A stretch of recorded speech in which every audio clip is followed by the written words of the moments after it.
Anak ko, grabe yun kayo ang kadaot yun sa linog sa Cebu, no?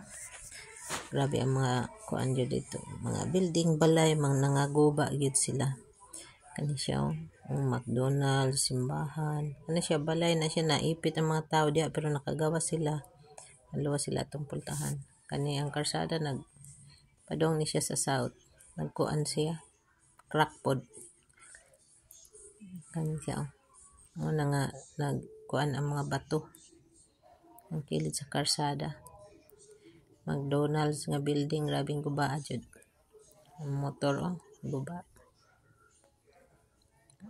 Kani siya ang tulay. Karaan na ba yan siya ang tulay, pero ni crack ra siya, wala ra kayo siya nagkuan. Ang balay.